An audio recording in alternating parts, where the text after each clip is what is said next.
Have you ever found yourself comparing your life, your achievements, or even your appearance to someone else's? It's something we all do, consciously or unconsciously. But why? What drives this universal human behavior? Let's dive deep into the psychology and explore why we compare ourselves to others, how it affects us, and what we can do about it.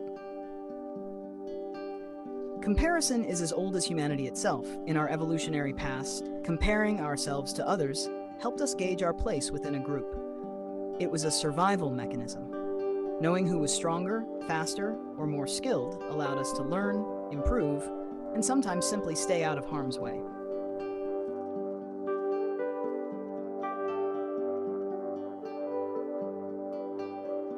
Today, this instinct remains hardwired into our brains.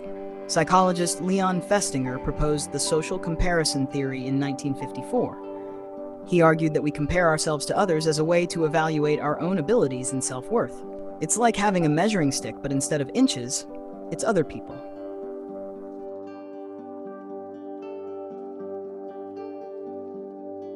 There are two main types of social comparisons: upward and downward. Upward comparison happens when we look at someone we perceive as better than us, like a celebrity, a successful colleague, or a friend with a seemingly perfect life. While this can inspire growth, it can also lead to envy and feelings of inadequacy. On the flip side, downward comparison is when we compare ourselves to those we see as less fortunate or successful. This can boost self-esteem, but may also foster arrogance or a false sense of superiority. In the age of social media, comparison has reached new heights, or lows. We're constantly bombarded with curated versions of other people's lives. Everyone's highlights are on display, while their struggles remain hidden. Studies show a direct link between excessive social media use and feelings of depression and anxiety, largely driven by comparison. Remember, what we see online is often just a filtered reality.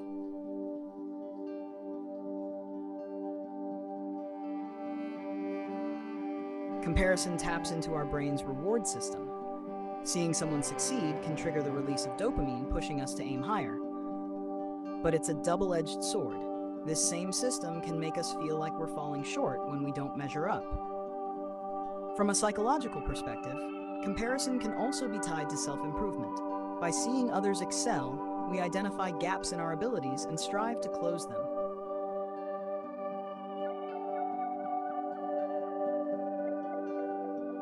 While comparison can motivate, it often leads to a host of negative emotions: jealousy, low self-esteem, and even resentment.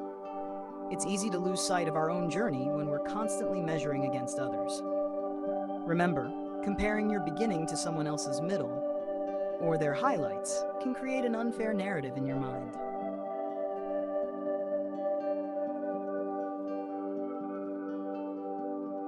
One of the best ways to combat comparison is by practicing gratitude. Focus on what you have rather than what you lack.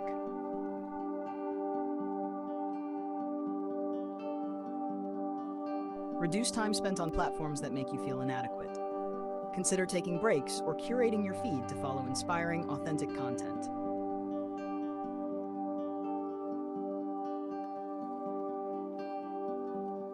Remember, everyone's path is unique. Celebrate your progress, no matter how small, and set goals that align with your values, not someone else's achievements.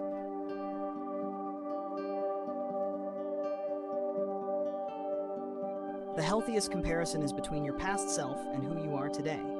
Focus on your growth and let that be your motivation. Comparison doesn't have to be toxic.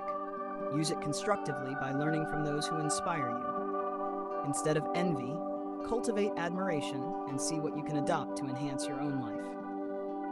Turn comparison into collaboration. Share knowledge, grow together, and redefine success on your own terms. Comparison is a natural part of being human, but by understanding its roots and impacts, we can navigate it with wisdom.